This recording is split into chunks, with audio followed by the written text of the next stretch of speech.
Di sini Tuhan Yesus menjadikan dirinya sebagai seorang hakim.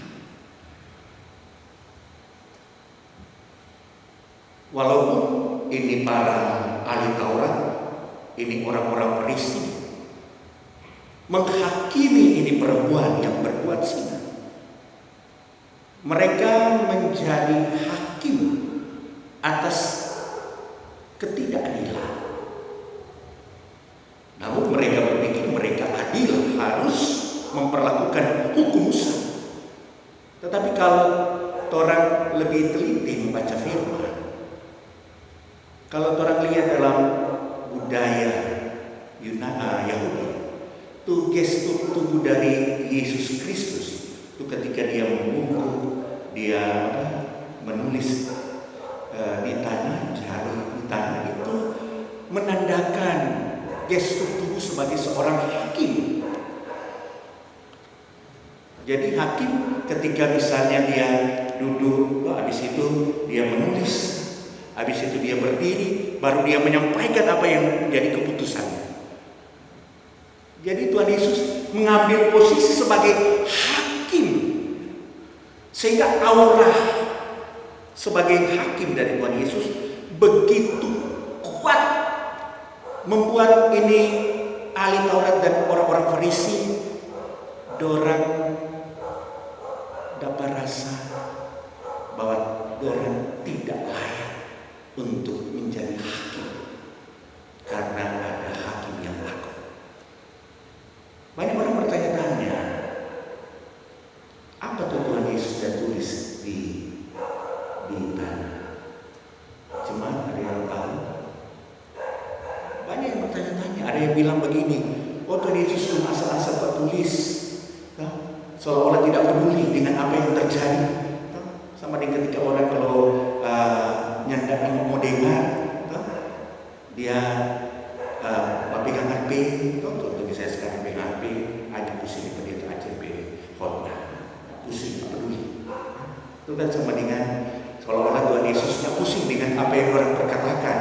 Yang penting Tuhan Yesus tulis di jari.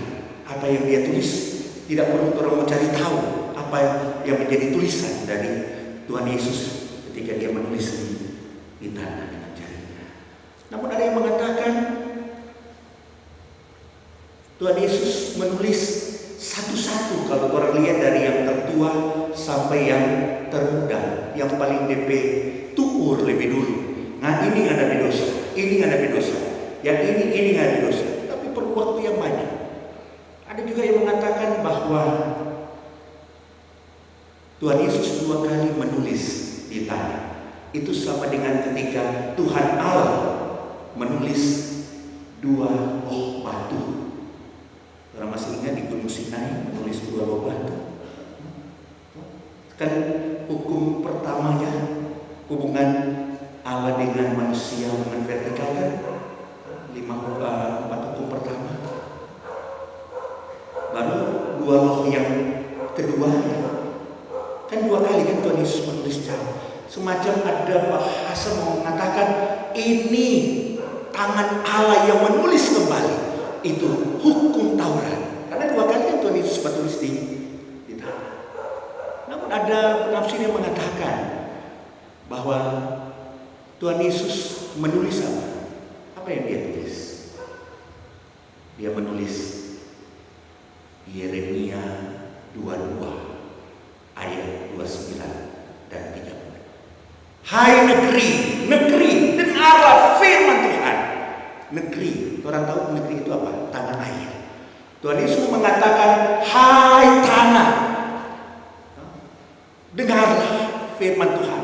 Kalau orang Israel sebagai perempuan yang bersinar, melakukan persinahan secara rohani, Tuhan Yesus mengatakan ngoni ini bersinar secara rohani, sehingga ketika ngoni ini mau bersaksi tentang Mesias, tentang anak Allah, maka ini tanah ini akan bersaksi.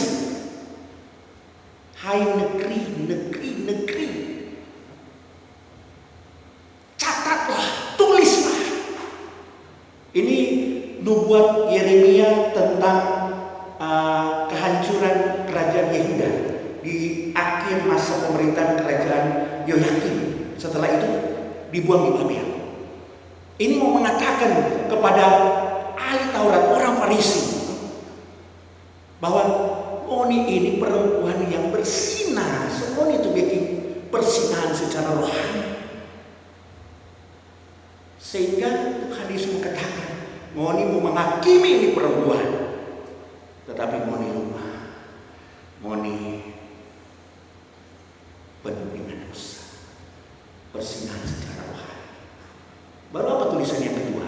Yang menarik, Tuhan Yesus menulis di Yeskiel pasal 43 ayat 11. Di situ dituliskan, ketika bangsa Israel tidak mau mendengar apa yang difirmankan, maka lukiskanlah, tuliskanlah itu, lukis ayat Allah supaya kamu kadang mata. Ini silakan baca ya, saya 43 ayat 11, Yeremia 22 ayat 9, 30. Ada di sini ketika Tuhan Yesus menulisnya pertama, ini Moni mau menghakimi, mau bilang ini perempuan berbuat dosa. Padahal Moni adalah bangsa yang penuh dengan dosa.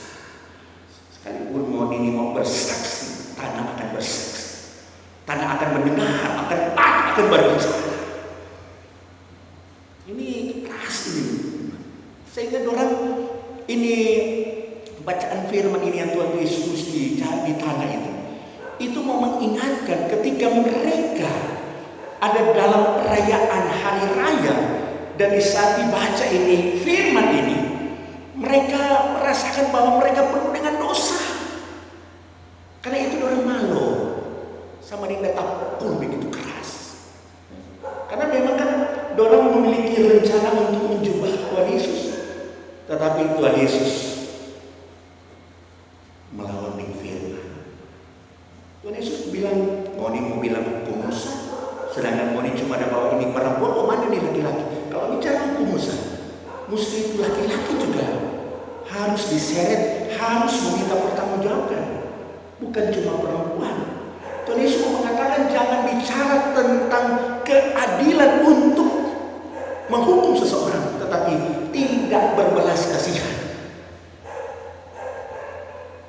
Dan itu Tuhan Yesus mengatakan kepada perempuan, mana dorang? Sudah, karena dorang supi, dorang dapat ingat firman yang Tuhan Yesus itu. Ternyata dorang lebih sulit dari itu perempuan. Namun ketika Tuhan Yesus mengatakan kepada perempuan yang berbuat zina ini, pergilah dan mulai sekarang jangan berbuat dosa. Banyak orang bilang begini, pendeta, kan perempuan itu tidak bertobat. Dia tidak bertobat. Dan Tuhan Yesus bilang begini, perempuan bertobat mana? Nana so salah, nana so mesti berbalik kepada Tuhan. Nana mesti tinggalkan, nana berdosa. Seringkali itu juga terjadi dalam kehidupan orang. Begitu kapan orang mengatakan bertobat, sampai orang bilang, apa semua? Tetapi apa yang Tuhan Yesus lakukan? Tuhan Yesus memberikan suatu anugerah yang besar ketika Tuhan Yesus menerima. Ada penerimaan sama dengan kehidupan orang. Ketika orang bikin salah orang lain, kok orang lainnya menghakimi, oh ngana begini, tetapi orang lain menerima dulu pada orang. Terima. Ada penerimaan. Karena Tuhan Yesus tahu, ketika ada penerimaan, dia merasa dikasih. Yang awalnya dipermalukan, yang awalnya akan menerima hukuman, tetapi dia diterima oleh Tuhan. Sehingga Tuhan Yesus katakan, pergilah dan mulai sekarang jangan berbuat dosa.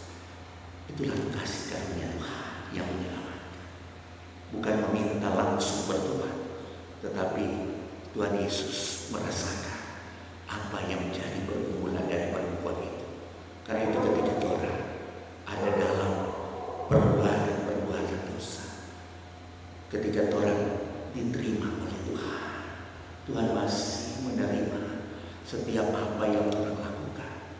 Maka disitulah orang diminta untuk selalu ada di dalam rencana Tuhan. Jadi